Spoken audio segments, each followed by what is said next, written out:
Morning, everyone. Well, it's Roz here, and today I thought I'd discuss herd dynamics and some of the myths that are surrounding herd dynamics. And I'm going to base it on the wild horses in the Iberian mountain range, the Patoka horses. I think that's how you say it. And the study that's been going on there for the last 10 years, it's a really in-depth study. And this horse population is one of the oldest living breeds around.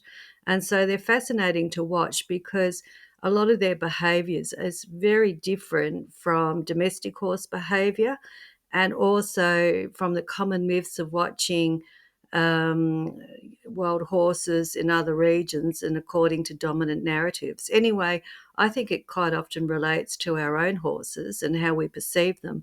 So I'm going to talk about what I think about this horse channel that I've been watching, and also how I think it reflects on my own horses and their behaviours. So Lucy Rees has been studying the Patoka horses, I think, for about 10 years.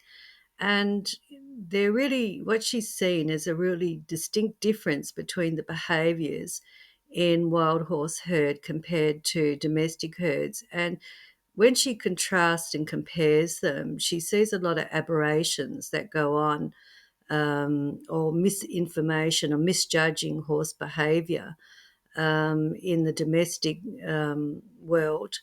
And look, some of the stuff really makes sense to me. And I'll give you a classic example. Right at the moment, if you're watching this video, you'll see Bella and Billy rumbling.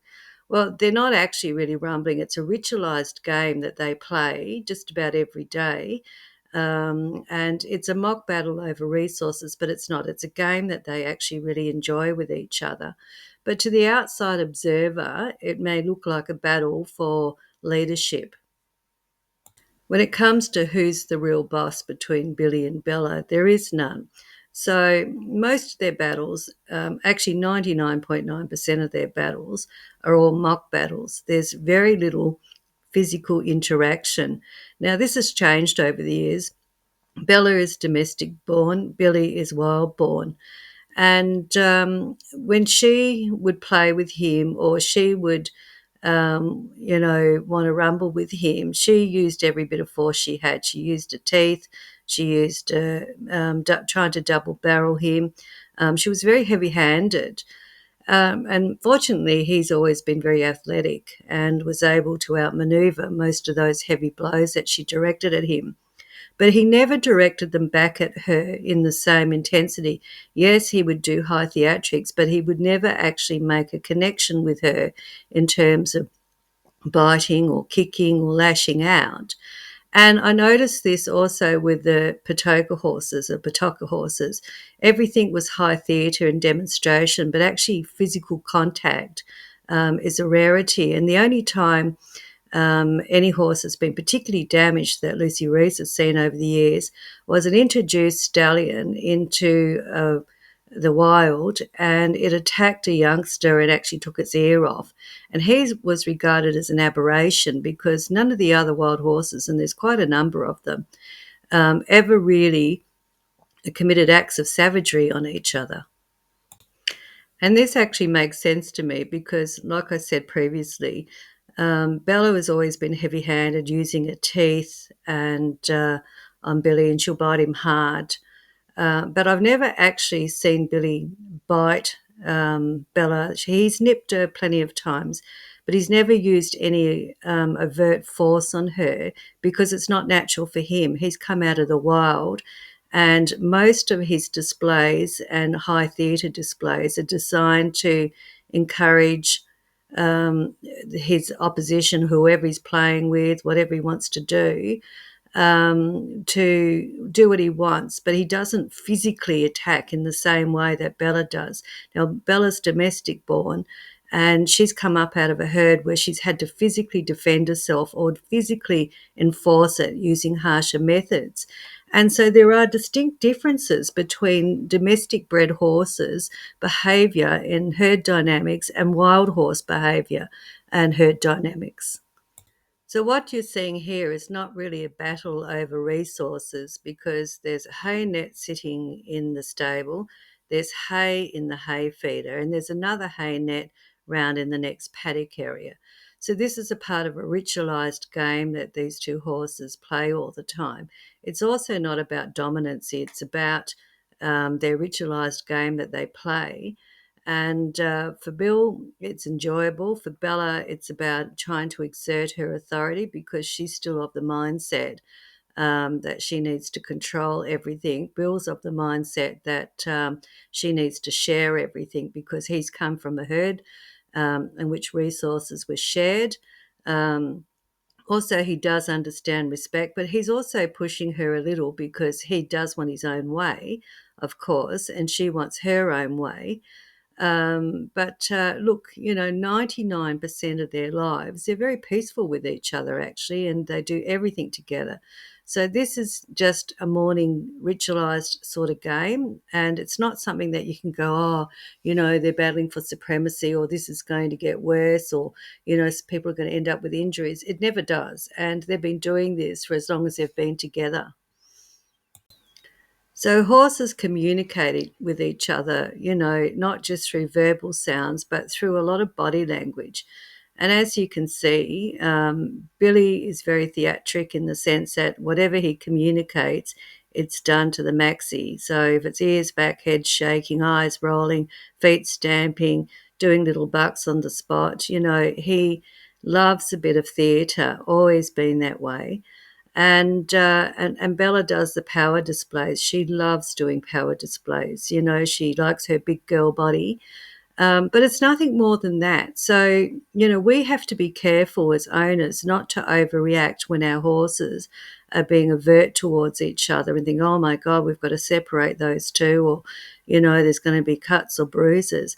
Horses play, and their play is rougher than our kind of play, if you want to think about it that way.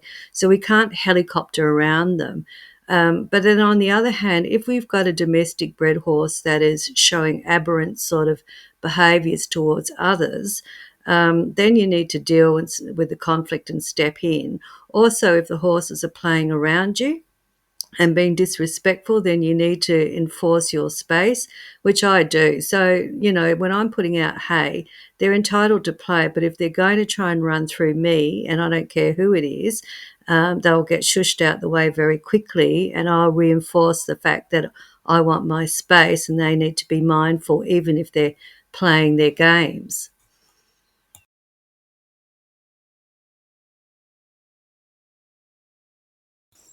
So the moves that Bill is making are designed to shift Bella, but without any sort of physical contact. He doesn't need to attack her to get her to move out of the way, but he likes to demonstrate his intent, and that's all it simply is, nothing more than that. So this is very similar behaviour that I noticed while watching the wild horses of Patoka or Patoka. Most of their interactions were theatre, particularly with the stallions. Very rare for stallions to actually fight each other. Most of it was squeals and demonstrating and shaking their heads and saying, go away, or, these are my girls, or no, you can't join the herd. Whatever it was that they were trying to say to the intruder, or if when it came to mares saying to the stallion, with the younger stallions, no, I'm not ready for you yet. So they act out, but none of it was ever designed to harm each other. So that's more of a normal sort of behaviour that you see in wild herds compared to domestic stallions, that just are kept locked away from their herd, so they live very unnatural lifestyles. And with all those hormones raging within them, whenever they're in proximity then of other horses, quite often they just act out and they've got no control over their bodies because they're just surging with hormones. So very, very different sort of behaviours you tend to see between domestic herds and wild herds. I also notice the differences between foals when they're weaned in domestic life compared to horses, foals that are weaned in wild horse herds. The beauty of the wild horse herds is that from day one, the young foals learn about their lives, their position in the herds, in the sense that they've got to learn respect. The stallions do a big role in looking after the foals, actually more so than the mothers. The mothers just go off and do their own thing, and if the foal wanders away, the stallions go and get them and send them back. They learn manners and etiquette in domestic herds. If usually the mares are just kept together away from the stallion, it's very rare to have a proper herd setting.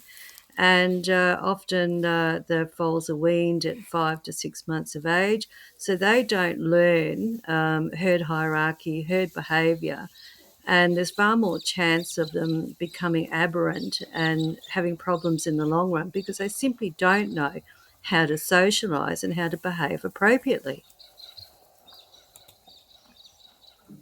So Lucy Rees says, to understand an animal's nature, you have to see it in its natural state. She is a horse ethologist. I think I've said it the right way.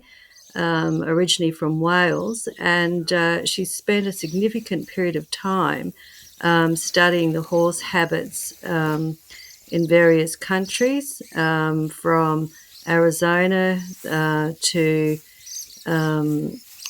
basically to the Iberian Peninsula in Spain, trying to understand what's going on in those herds, and particularly the Patoka project.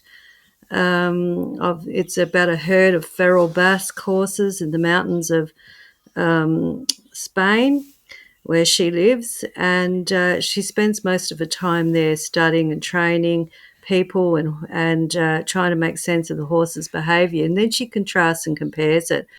So food for thought, and I hope you enjoyed this. Jeez, Bill. Oh dear. You're going to go and have a hissy fit because you're waiting for your apple treats.